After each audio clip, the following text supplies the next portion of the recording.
بسم اللہ الرحمن الرحیم۔ شروع اللہ کے نام سے جو بڑا مہربان نہایت رحم والا ہے۔ السلام علیکم ورحمۃ اللہ وبرکاتہ۔ الہی لک الحمد یا ذی الجلال والاکرام و یا ذی العزت التی لا ترام، والصلاۃ علی نبیک وعلیہ السلام وانت السلام ومنک السلام، اما بعد۔ عن النعمان بن بشیر رضی اللہ تعالی عنہ قال خرج علینا رسول اللہ صلی اللہ علیہ وسلم ونحن فی المسجد بعد الصلاة العشاء فقال اللہ وَإِنَّ سُبْحَانَ اللَّهِ وَالْحَمْدُ لِلَّهِ وَلَا إِلَهَ إِلَّا اللَّهُ وَاللَّهُ أَكْبَرُ هُنَّ الْبَاقِيَاتُ الصَّالِحَاتُ۔ رواہ احمد۔ تمام قسم کی حمد و ثنا اللہ وحدہ لا شریک کے لیے سزاوار ہے، جو تمام جہانوں کا پیدا کرنے والا اور پالنے والا ہے۔ ہزاروں کروڑوں درود و سلام ہو نبی پاک صلی اللہ علیہ وسلم کی ذات پر، آپ کی آل پر اور آپ کے اصحاب پر۔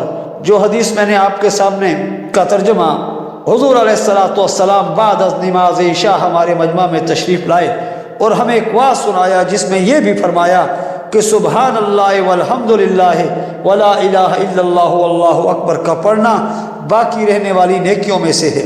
اے قریشیو، زمانہ جاہلیت کا غرور و تکبر اور نسب پر اور باپ دادا پر گھمنڈ اللہ تعالیٰ نے میٹ دیا ہے۔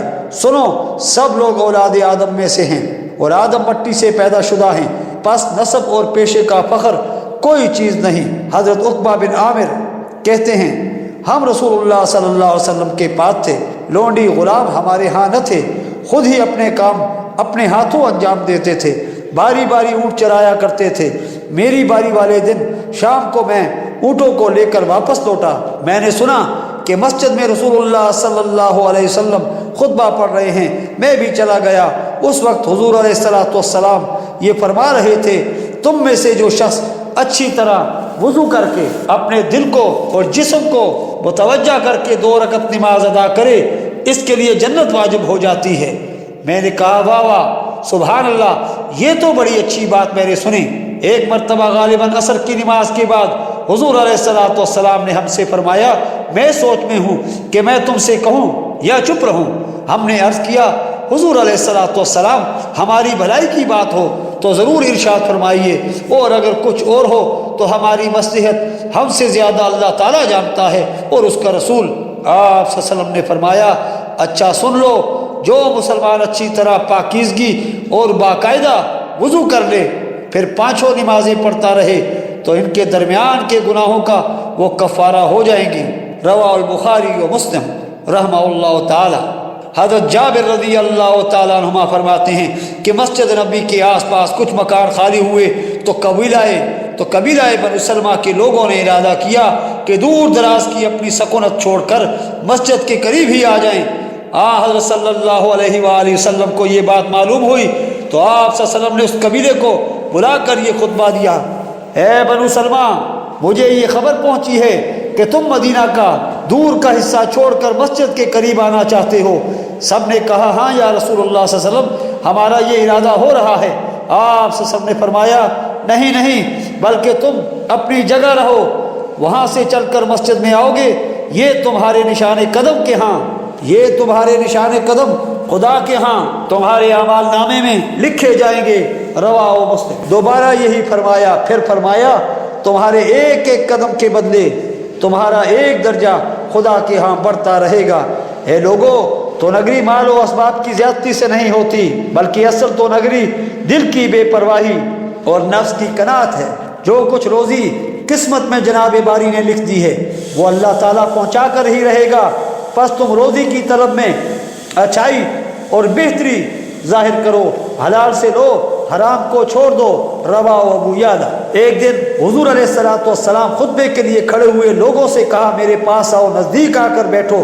جب سب لوگ آپ صلی اللہ علیہ وسلم کے قریب متوجہ ہو کر بیٹھ گئے تو آپ صلی اللہ علیہ وسلم نے یہ خطبہ سنایا، فرمایا یہ ہیں رب العالمین کے قاصد حضرت جبرائیل علیہ السلام، ابھی وہی دے کر آئے ہیں کہ کوئی انسان اپنی روزی پوری کیے بغیر نہیں مرتا، گو دیر سویر سے ملے، پس اللہ سے ڈرتے رہو اور خلاف شرع روزی حاصل کرنے کے در پہ نہ ہو جاؤ، بلکہ اچھائی اور بھلائی سے مطابق شرع روزیاں حاصل کرو۔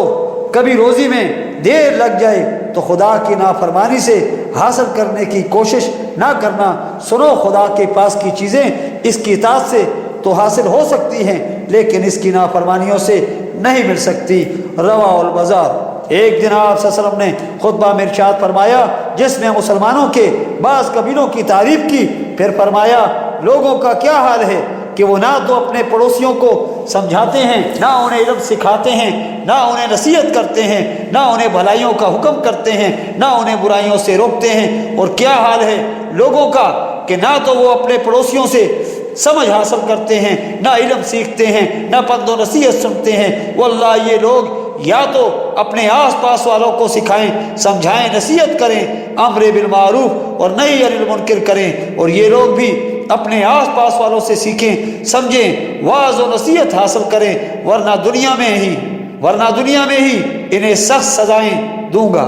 رواہ طبرانی فی الکبیر۔ جب ان لوگوں نے حضور علیہ الصلوۃ والسلام سے شکایت کی کہ ہمارا ذکر آپ صلی اللہ علیہ وسلم نے اس طرح کیا تو آپ صلی اللہ علیہ وسلم نے پھر یہی فرمایا اور ساتھ ہی اس آیت کو پڑھ کر سنایا۔ بنی اسرائیل پر لعنت نازل ہونے کا ایک بڑا سبب یہی تھا، اے لوگو خوف خدا سے رو لو، اگر رونا نہ آئے تو زبردستی رو۔ سنو، جہنمی جہنم میں روئیں گے یہاں تک کہ ان کے آنسو زمین پر اس طرح بہیں گے جیسے نہروں میں پانی روانی سے بہتا ہے، یہاں تک کہ آنسو ختم ہو جائیں گے اور آنکھوں سے خون جاری ہو جائے گا اور آنکھیں زخمی ہو کر خون بہانے لگے گی۔ رواہ ابو یعلا۔ حضور علیہ الصلوۃ والسلام نے فرمایا کہ اللہ تبارک و تعالیٰ فرماتا ہے میں سب سے بہتر شریک ہوں، میرے ساتھ جو بھی کسی اور کو شریک کرے میں سب کچھ اسی دوسرے کو دیتا ہوں۔ اے لوگو اپنے تمام اعمال کو محض اللہ کے لیے خالص کر لو، شریک نہ کرو۔ اللہ تبارک و تعالیٰ صرف ان اعمال کو قبول فرماتا ہے جو خالص اسی کے لیے ہوں۔ لوگو یوں نہ کہا کرو کہ میں یہ کام کرتا ہوں کہ اللہ کے لیے، رشتے اور ناطے کے لیے۔ اگر ایسا کہا تو وہ کام صرف رشتے ناطے کے لیے ہوگا نہ کہ اللہ تعالیٰ کے لیے۔ لوگو یوں بھی نہ کہو کہ یہ اللہ کے لیے ہے اور تمہارے لیے، تمہاری خاطر سے، وہ صرف تمہاری خاطر کے لیے ہی ہو جائے گا، اللہ کے لیے اس میں سے کچھ بھی نہ ہوگا۔ رواہ البزار۔ لوگوں بھلی باتوں کا حکم کرو، بری باتوں سے لوگوں کو منع کرتے رہو، اس سے پہلے کہ تم دعائیں کرو اور اللہ غضب و جل قبول نہ فرمائے۔